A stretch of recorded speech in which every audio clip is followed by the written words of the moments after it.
33:27.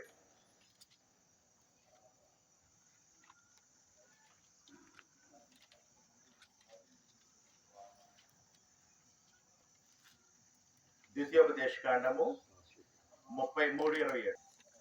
శాశ్వతుడైన దేవుడు నీకు నివాస స్థలము, నిత్యముగా నుండు బాహువులు నీ క్రింద నిండును. ఎవరు దేవుడు? శాశ్వతుడైన దేవుడు. ఆత్మ ఎవరు? ఆత్మ నిత్యం ఉంటది. దేవుడు నిత్యుడు. నిన్ను కూడా ఎలా చేశాడు? ఆత్మస్వరూపిగా చేశాడు. నువ్వు కూడా నిత్యుడివి, ఎల్లప్పుడూ ఉంటావు. శాశ్వతుడైన దేవుడు నీకు నివాస స్థలము. అది మన నివాస స్థలం ఎక్కడ? శాశ్వతం ఉండేది దేవుని చేత. అందుకని ఈ మాట గుర్తుంచుకోండి. శాశ్వతుడైన దేవుడు శాశ్వతమైన లోకంలో నిన్ను పిలుస్తున్నాడు. నిత్యుడైన దేవుడు నిత్య జీవనంలో నిన్ను పిలుస్తున్నాడు.